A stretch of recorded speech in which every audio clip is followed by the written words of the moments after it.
We got the hunt for America's smartest serial killer. Check it out. My motive for doing what I am going to do is simply personal revenge. I do not expect to accomplish anything by it. Lincoln, Montana, 1996. This cabin is the chosen home of Theodore J. Kaczynski, more commonly known as the Unabomber. Oh shit. He's long been feared as America's smartest criminal, a serial bomber who's killed and wounded targets across the country with no clear connection. For 17 years, he's eluded the FBI. Damn. The largest, most expensive manhunt in the Bureau's history. He's the evil genius they simply can't catch. Likely history's most intellectual serial killer. He's terrorized the nation and still Crazy fearing Americans Glaze. about opening their mail and getting on planes. What? And he did it all from his cabin. Here is where he built his bombs, where he wrote his manifesto, and where he evaded capture for nearly 2 decades. It's where he turned from off-the-grid recluse to world-famous murderer. This Wow. cabin contains all the evidence the FBI will need to convict him. It's located deep in the Montana wilderness. Back in 1969, Ted moved here from California, where he left behind a shining career as a math professor at UC Berkeley.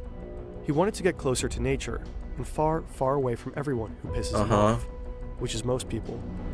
He built this cabin with his brother, back when Ted still talked to him. It's got no electricity, no plumbing, just a wood stove, a bed, and a whole lot of books. Probably just go outside for that Right shit. now, Ted is building another bomb. They're meticulously crafted, and he's continuously improving his technique. Every year, they become more lethal. In fact, he's got another one under his bed, wrapped and ready to go. But he won't get a chance to send it, because despite his intellect, he made some pretty dumb mistakes. What happened? Damn, bro. A bomber's scary as shit, though. Like, okay, at least with like, if a motherfucker gets shot in GTA and like is deceased because of it, at least you can see the body still intact. With bombs, it's like there's the high possibility that in GTA they could just be blown to bits and smithereens, and all you'll have is an urn with their face on it. Like, damn, dude.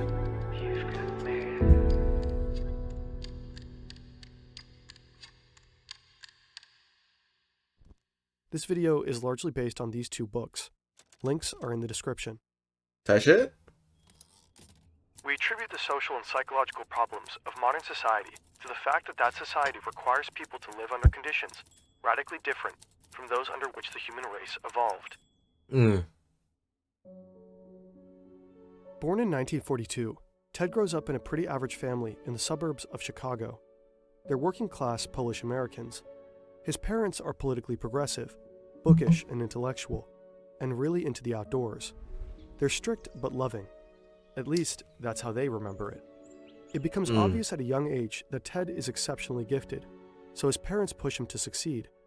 He skips 2 grades and easily aces every class. Wow. He's a pretty normal kid for someone with an IQ of 168.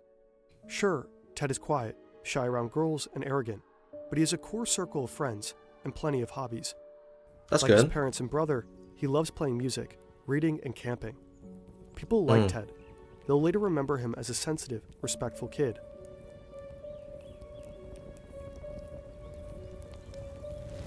But what went wrong, All though? that starts to change when Ted enrolls at Harvard University at just 16 years old. Harvard at Like many college 16. freshmen, Ted Wrap it struggles to up. adjust. Here, he no longer feels like the smartest person in every room. And as a working-class kid thrown into the world of America's elite, he's a fish out of water. Other students and even faculty mock his shabby clothes and blue-collar background. The fuck? He's deeply bothered by their snobbery, pain that will follow him through life. Ted's also just really young, younger than almost everyone else on campus. As an adult, Ted will write his mother furious letters about this. He demands apologies for pushing him out of the house before he was ready.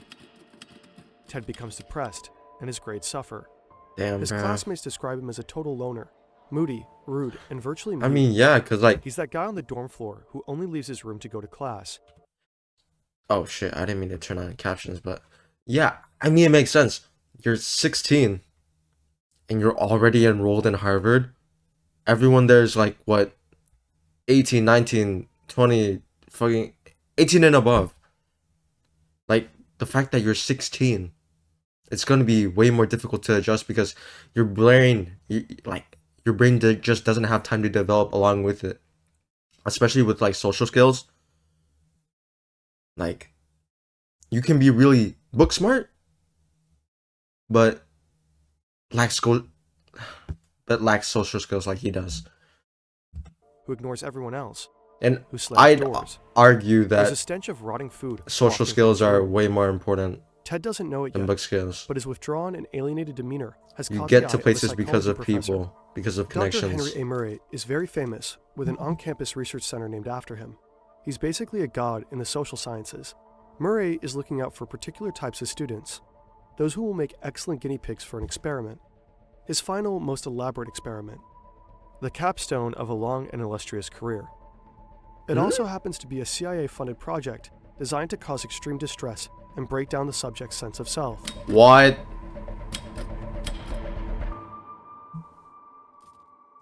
Clearly, we are in a position to do a great deal of damage, and it does appear that the FBI is not going to catch us anytime soon. The FBI is a joke. It's the 1970s in San Francisco. The city is a hotbed of anti-government activity. There's outrage over the Vietnam War. Protest bombings are a regular occurrence. Explosions happen every week up through the mid-80s. The FBI dubs it the Belfast of North America. Radical far-left groups like the Weather Underground and the Symbionese Liberation Army claim credit for many of the bombings. So most of the cases are pretty straightforward in terms of understanding motive and perpetrator. But amidst all of this, the FBI's San Francisco bomb squad makes a shocking discovery. 12 mysterious, similarly built bombs can be linked to one elusive killer or group. They have next to nothing to go on. Just for whatever unknown reason, this string of explosives seems to target universities and airlines. Whoever is building these bombs is an expert crafter and careful to not leave any DNA behind. Not a hair, not a fiber. They're encased in beautiful handmade wooden boxes. There are no eyewitnesses to the bombings, and no letters from organizations claiming credit. The victims appear to be scattershot of random people. The unknown perpetrator is referred to by the code Unibomb for university and airline bomber. So far, his bombs have killed one person That makes sense. and injured 20 others across 5 different states.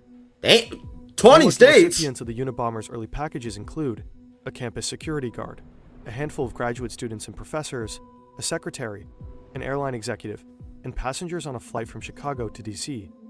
Some are injured quite badly. The first death is in 1985, Hugh Scruton, a guy who owned a computer store in Sacramento and was about to get married. What does he have to do with anything at all? Far away in his cabin, Ted reads about his death and chuckles to himself. That's crazy. The FBI offers a $25,000 reward for any information. He's flattered. That's a lot in The 95, huh? Unabomber is making waves. Not bad for the actions of one man in a 10 by 12 foot shack with no electricity, running water, or phone service. Pretty hard to imagine now. These days, connection isn't optional. It's how we get around, check in, look stuff up, call for help, all of it. That's where Saley comes in. I should have known. Tarchin, exclusive snowshoes, maps, a homemade chair, a cot, a typewriter, and hundreds of books. Scraps from junkyards and jars of chemicals for making his bombs. Binders and binders full of notes. All kinds of disguises for delivering the bombs, like wigs and sunglasses, and shoes with fake soles. It's crammed to the gills, but meticulously organized. At this point, the FBI has 0 promising leads, and by the end of it all, they'll never actually find the perpetrator themselves. The bomber is always several steps ahead of them. They'll pursue thousands of dead ends, spend hundreds of thousands of taxpayer dollars, and pour countless man-hours into this case. They have no idea why he's targeting the people that he is, but the bombs are so precise, so well crafted. There's gotta be a motive, right? In 1987, there's finally a break in the case. The Unabomber plants a package outside a Salt Lake City computer store, and a lady spots him. He's wearing a gray hoodie, sunglasses, and sporting a mustache. The police create a sketch and post it all around the country. The bombings immediately stop, and for 5 years, nobody hears anything from the Unabomber. All kinds of people call him with tips, but the leads go nowhere. The case pretty much goes cold, but the FBI know that it's only a matter of time before he'll strike again. They're sure he's using the time to perfect his bombs. And they're right. In his cabin, Ted is finessing his technique. The upcoming bombs will be a whole lot more lethal. But, as the world will soon find out, he is also busy writing. He doesn't just want his explosives to do the talking. He's crafting a manifesto, one that claims to explain what the mysterious string of bombings is all about.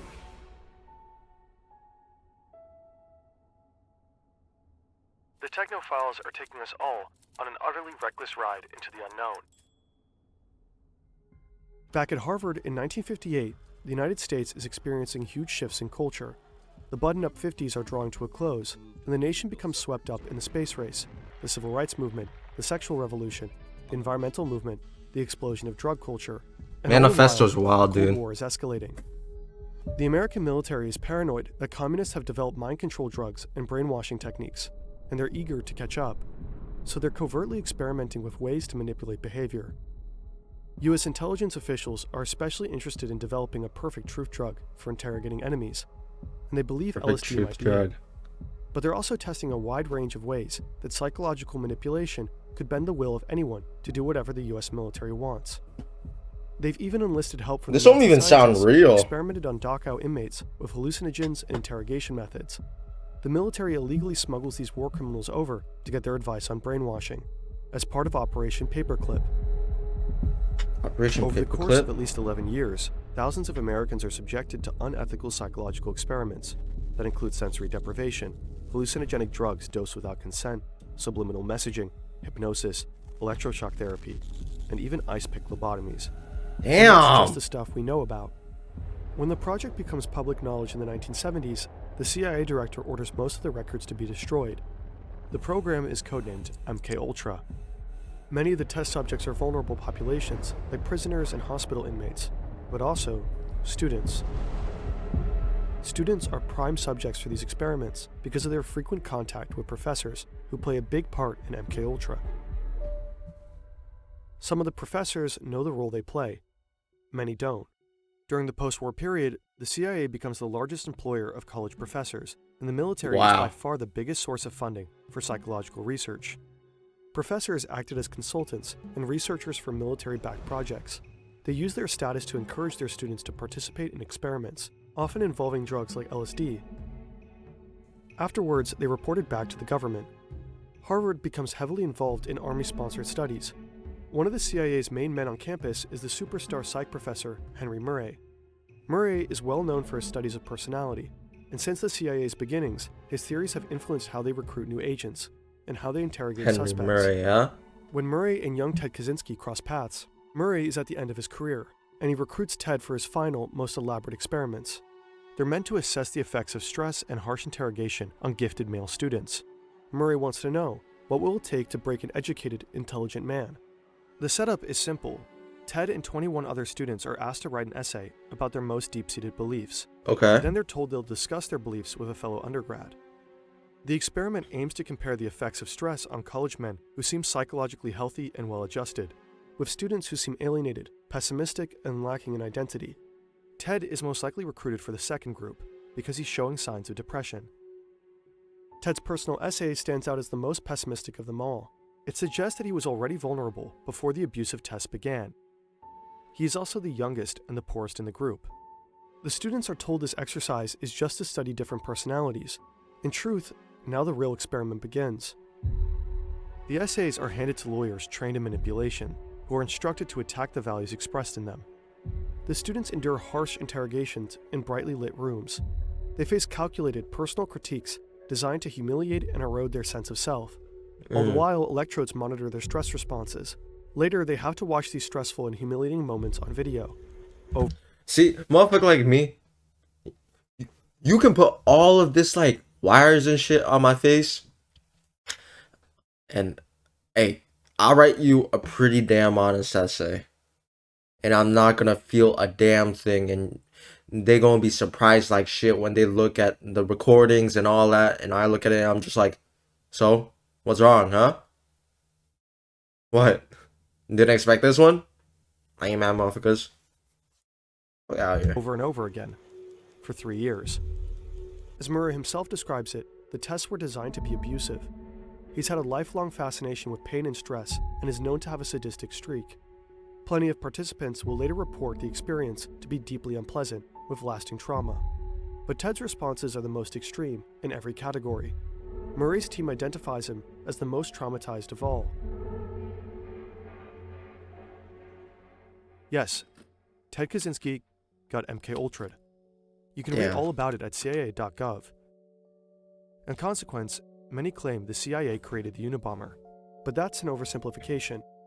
It's not so easy to prove how much effect the experiments had on Ted's turn to terrorism. None of the other students in the experiment are known to have become killers. Some psychologists believe the experiments were stressful enough to create anger problems in Ted, or even aggravate latent schizophrenia. But other psychologists evaluate him as undeniably sane. Ted himself dismissed the idea that the tests were anything resembling psychological torture. He was very invested in being seen as psychologically healthy until the bitter end. He's taking great pains to not be painted as damaged or crazy. He wanted his murders to be understood in the context of his beliefs, not his personal history. If people saw his actions as a result of trauma or madness, it would invalidate his ideas. Exactly. Ideas that formed his last year at Harvard. Ted becomes increasingly disillusioned with the industrial technological system. He comes to believe that technology is slowly destroying humanity and eroding our freedom. He's horrified by widespread psychological suffering and how industrial technology has severely damaged the planet. He's certain. I mean, yeah, it's damaged the planet hella, but at the same time, it's done us a lot of good. Also, wait, what the fuck? Wait. Is this all trash? If so, that shit is disgusting. The fuck? That'll only get worse the more technology develops. So anyone who helps advance technology in any way is the enemy. Scientists, engineers, business people, what Ted calls the technician class. Ted starts having revenge fantasies and becomes obsessed with how society enforces obedience with psychological controls. He daydreams about breaking away from society and living off the grid. Ted graduates Harvard and goes on to get his PhD in math at the University of Michigan. He's quickly establishing himself as a brilliant mathematician. Oh, so he finished school at Harvard and then went to Michigan to pursue or further his education, I see. And is offered a tenure track I thought he just like Berkeley as their got a youngest participation professor ever. award at Harvard His or something. students don't like him very much, but he's publishing groundbreaking papers on boundary functions. But Ted resigns one day without warning. He tells his family that he's done with teaching math to future engineers who will advance the industrial technological system and continue destroying the planet. Ted buys a bit of land near Lincoln, Montana, and builds a cabin with his brother.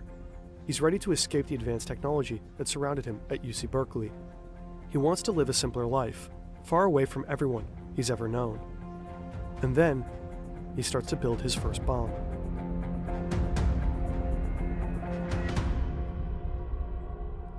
The Unabomber speaks. To promote social instability. In industrial society, propagate anti-industrial ideas, and give encouragement to those who hate the industrial system. In 1993, the Unabomber strikes twice after a 6-year hiatus. Two prominent researchers, a computer scientist and a geneticist, receive packages the size of a VHS tape. The bombs detonate upon opening. Whoa. And both professors are badly injured. Oh, they ain't die? The New York Times receives a typewritten letter. It claims credit for the bombs and says the public should expect more to come. In 1994 and 1995, the Unabomber succeeds in killing 2 people with his mail bombs, an advertising executive and a forestry lobbyist. As feared, his explosives have become notably more sophisticated. Bombings are usually accompanied with demands for money or some kind of action. What made the Unabomber so difficult to understand and to find is that his bombs never came with any requests. They seem to be built only to cause fear, injury, and death. And that's the worst kind. After starting his bombing spree, the Unabomber finally makes his demands known. He writes the New York Times again, announces that he will permanently desist from terrorist activities if they publish a 56-page manifesto. The request kicks off a fierce debate within the FBI and the newspaper, to publish or not to publish. The FBI has a clear policy to not negotiate with terrorists. But then again, all he's asking is to publish his paper. If I was in the Federal Bureau of Intelligence, right? Motherfucker like me, I'm like, yo, guys, we gotta put our feelings aside, okay? We can't just let this dude keep bombing these people from across states consistently. If this is his only demand that we need to meet, we need to take this opportunity now. That's all, bro. But they also believe he'll honor his promise and stop killing people. After all, this is what the bombs were seemingly for, to force people to pay attention to his views. Plus, they still lack leads. If the public reads the manifesto, someone might be able to identify the Unabomber. That too. So the manifesto is published. The FBI decides it should just be the Washington Post, though, because it has fewer readers and the newspaper's stance will be easier to surveil. So they think. Interest in the Unabomber is huge. Newspaper sales hit a record high that day, with lines snaking around the block. Across the country, Americans are eager to finally read what the Unabomber has to say. The manifesto opens with an iconic line. The Industrial Revolution and its consequences have been a disaster for the human race. And though the manifesto is an argument that calls for dismantling industrial society, it's also, unwittingly, a self-portrait. Within its pages, the Unabomber has accidentally unmasked himself. Really? David and Ted, though 7 years apart and very different, grew up close and loved each other very much. As adults, they had impassioned philosophical debates by mail and shared a lot of the same views. David also worried about technology's destructive effect on humanity. He'd also spent some time living off the grid in a self-made cabin.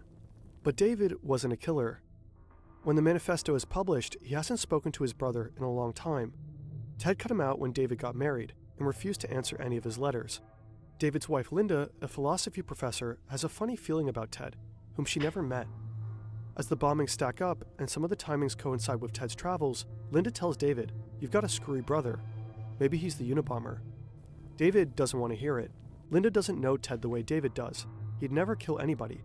As a kid, Ted used to cry at the thought of animals getting hurt. But when the manifesto is finally published, David avoids reading it. He doesn't want to admit he knows, dude. That, he knows. Like the Unabomber, Ted is an excellent carpenter, and that he had a lifelong fascination with explosives, and that some of the dates match up perfectly with Ted's travels. David only reads it when Linda insists. His jaw literally drops from the first few lines. The killer, like Ted, also hates technology. As it continues, David recognizes idiosyncratic word choices and logical arguments that Ted uses all the time. Oh my god. There is no escaping the truth. Ted is the Unabomber. So did they fess up? Qualms about betraying his brother, David alerts the FBI. Damn, bro.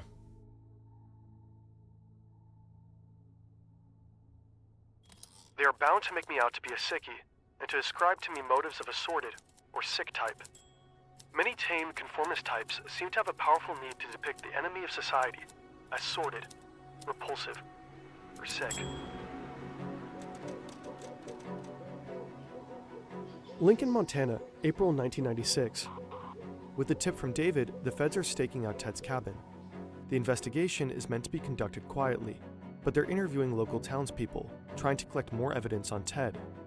Right now, all they have is the linguistic similarities in the manifesto and old letters from Ted that David gave the FBI. Not exactly cold, hard proof. Enough for a search warrant, but not an arrest. Rumors start to spread around town that Ted Kaczynski, their very own angry hermit, is the Unabomber. The plan is to draw Ted out of his cabin and get inside before he can escape or destroy any evidence. But they don't know if he has it tricked out with explosives. Nobody would be surprised if he did. That would be very surveillance. highly. So when someone knocks and says some land surveyors need to talk, he believes them and opens the door. He wasn't expecting visitors. These days, he's busy with a dirty job. He's in the middle of rasping aluminum blocks to make powder for more bombs. He's covered from head to toe in the dust. He's rail thin because the rabbit hunting was scarce this season. Ted's hair is wild and his clothes are literally rotting off of his body. Damn. Does he care?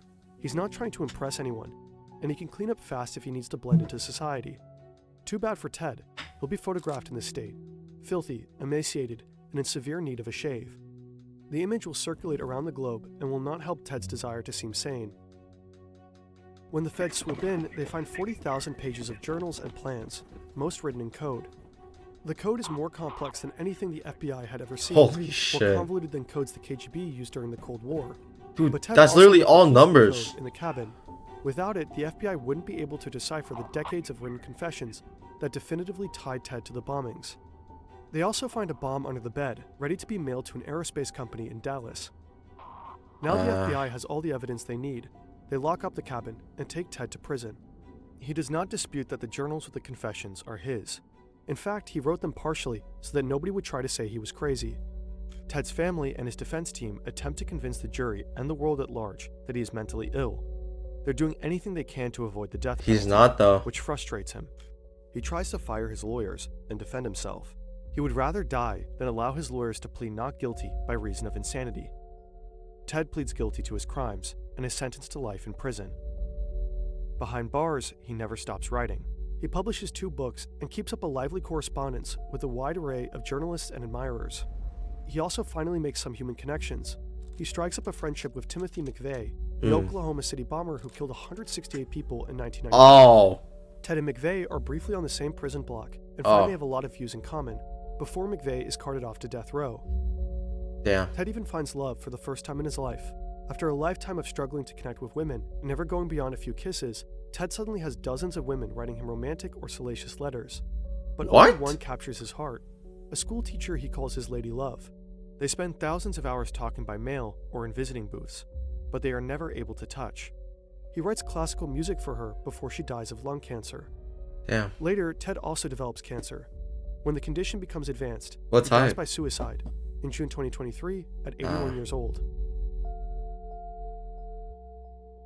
Epilogue. This is not to be a political revolution.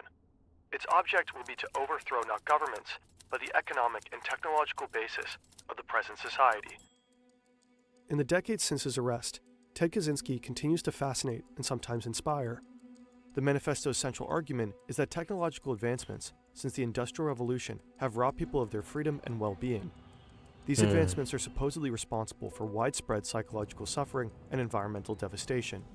It's a revolutionary call to dismantle industrial society altogether and warns that technology will inevitably overpower human autonomy. Many of Kaczynski's observations in the manifesto are true. They are, His yeah. predictions are prescient, and a lot of the grievances are understandable. It's not hard to find people who are also frustrated with surveillance or sad about environmental destruction. At the time of his capture, Time magazine wrote, "There's a little bit of the Unabomber in most of us." Nowadays, Ted Kaczynski continues to find admirers online, from teens on TikTok, depressed about climate change, half-ironically saluting Uncle Ted, to the extreme right mass murderer, Anders Breivik, who heavily quoted Kaczynski's industrial society in his own manifesto. But even if most people can find parts in the manifesto they agree with, most people are not willing to kill. Kaczynski knew that most people would be repelled by his crimes, but committed them anyway. Those who find the ideas compelling might want to check out Jacques Ellul, the thinker whose ideas most inspired the manifesto. The philosopher never advocated killing. They also should check out Ted Kaczynski's diaries. They lay bare the personal motivations that drove the Unabomber, beyond the manifesto that was polished for public consumption. This is interesting as shit, bro. Technological society really did seem to anger Ted, but Ted was also very, very angry, in general. In his diary, Ted Kaczynski writes that he was happy to kill innocent civilians. He took pleasure in causing people pain. He killed at least 9 dogs just because they barked too loud. He hated leftists, he hated doctors, he hated women. He fantasized about killing them just for rejecting him. He fantasized about killing his neighbors just because they annoyed him, including a toddler. Wow. He condemned technology as slavery and glorified simpler times that ran on, actual slavery. Kaczynski wasn't even much of an environmentalist. He made fun of them in his diaries. He littered proudly. He poached illegally. He logged unprotected lands. You might get the sense that he only used environmentalism as a post hoc justification for his murders.